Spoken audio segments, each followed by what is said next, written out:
Do you dread failure, fearing that making mistakes will confirm your worst insecurities and expose you to public humiliation and judgment?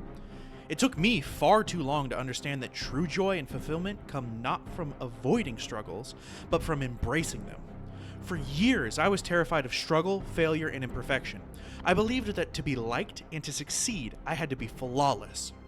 Avoiding struggle seemed like the only way to avoid failure, but it only led to a crippling fear of not always being the best. But here's the truth. Every struggle, adversity, and obstacle is a gift that creates the opportunity for us to become the best versions of ourselves. Those who truly matter will support us and uplift us, while only those whose opinions are worthless will try to tear us down or stop us. When we lean into obstacles, enjoy the struggle, and look for opportunity in every adversity, the true beauty and wonder of the world reveal themselves to us. Here's the story of how I figured it out for myself. Before I continue, I do want to acknowledge that my story may sound arrogant.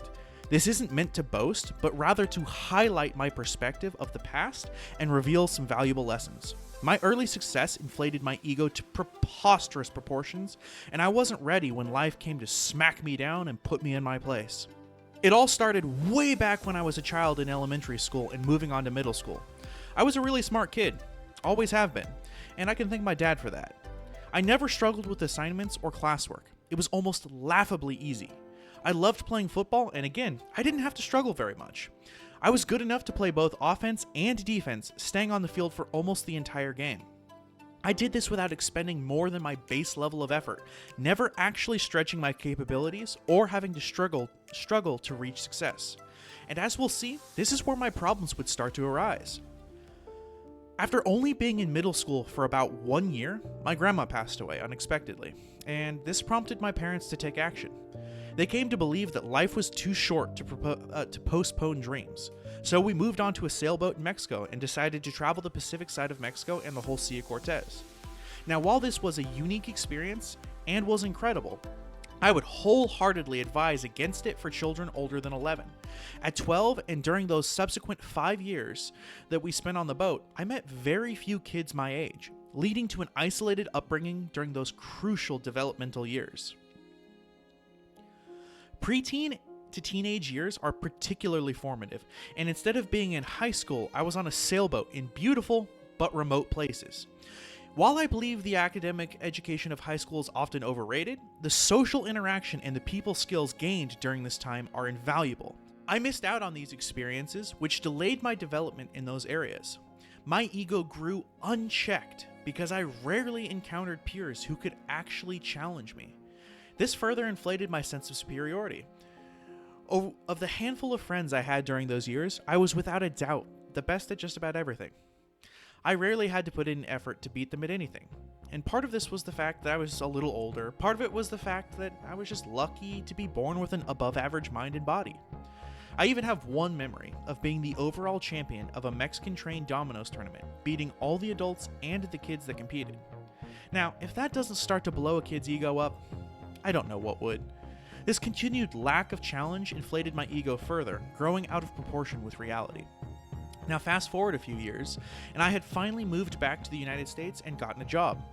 At this point, I'd worked in a restaurant in Mexico as a server and just started as a server in the US. Here's where my underdeveloped people skills combined with overdeveloped unearned confidence, arrogance, started to show themselves.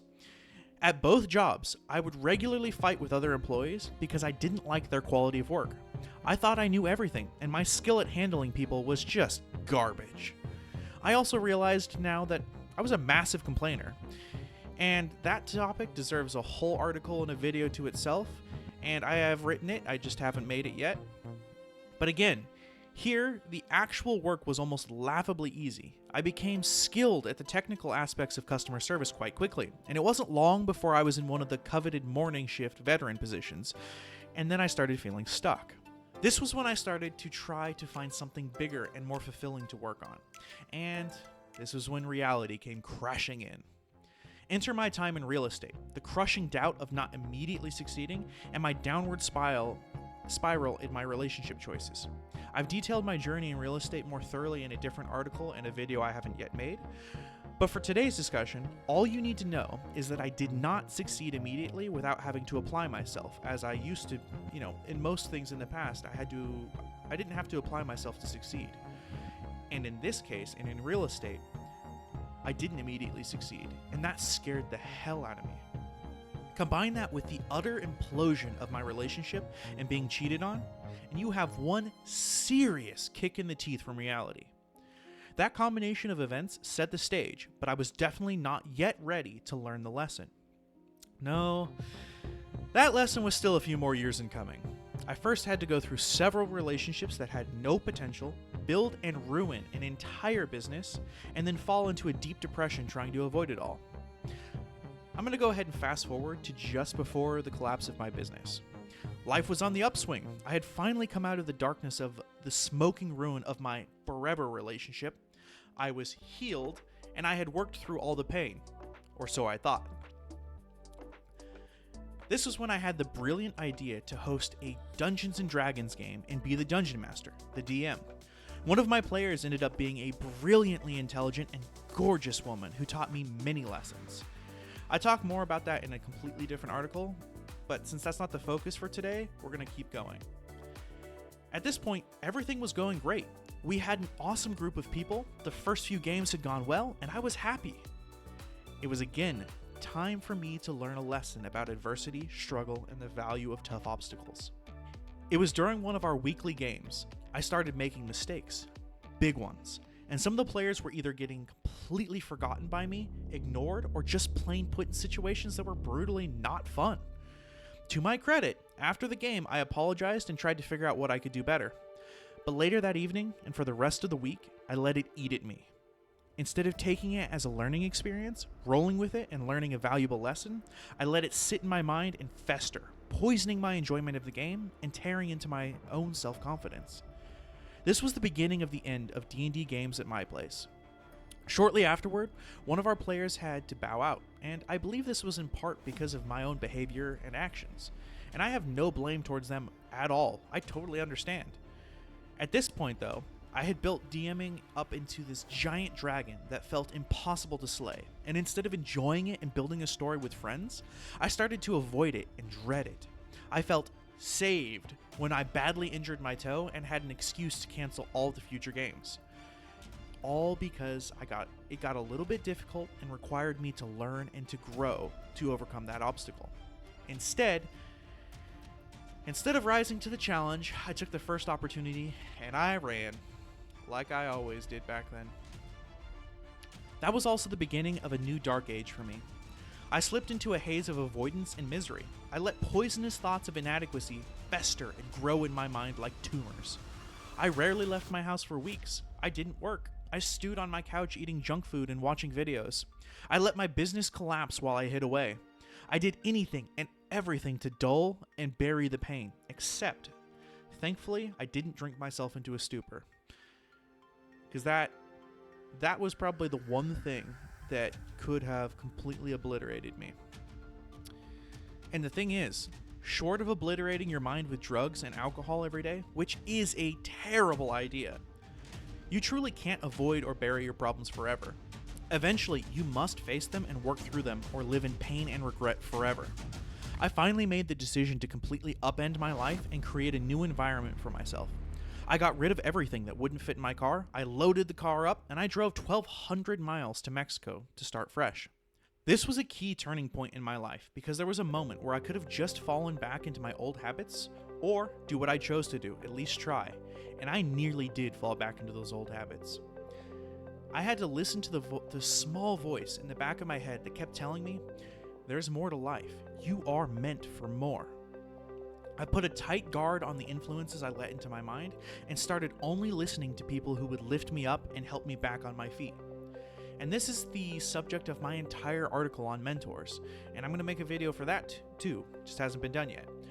Right now though, we're talking about how to turn adversity into opportunity. I had to learn this the hardest way I could, like almost all of my valuable lessons in life. Apparently, the hard way is the way I learn. I came to the realization that my easy success early in my life was both a blessing and a curse. If all I wanted was a mediocre, average life where I was slightly better than everyone else at something I didn't really care about, it would have been fine.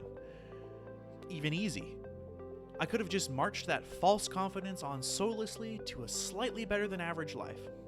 But I knew and I believed that I was meant for more, as I now believe that all of us are meant for more. It took looking back on my life with a new lens, one that Trent Shelton and his lessons on perspective, combined with some heavy doses of self-reflection, helped me create. I looked back at all the times I was most fulfilled and successful in life, and I realized that every one of those times, like when I was starting my business, I had a purpose in mind that I was pursuing, and I was facing adversity head on. I looked back and realized that every one of my most valuable lessons had come from a time when I had a major obstacle, adversity, or mistake to overcome. It made me realize that just like without darkness, there can be no light, without sorrow, there can be no joy. As humans, without struggle, there can be no success. Without something to strive for and obstacles to overcome, there's no point, and everything becomes meaningless. Our adversity becomes our opportunity. With every obstacle that is put in front of us that we choose to overcome and learn from, we grow as people, and our life becomes fulfilling. Remember, every struggle, every adversity, and every obstacle is a gift that we are given that creates the opportunity for us to become the best versions of ourselves possible and live a life full of meaning and fulfillment. I urge you to lean into the obstacles, enjoy the struggle, and look for opportunity in every adversity. When you do, the true beauty and wonder of the world will reveal themselves to you. Have you ever struggled with an obstacle and learned a valuable lesson once you overcame it? Share your story with me in the comments. If you got this far, thanks for listening, and I really hope that I helped spark some new ideas in you and maybe some inspiration to lean into those obstacles. Until next time, I hope you have a wonderful day, and see you later.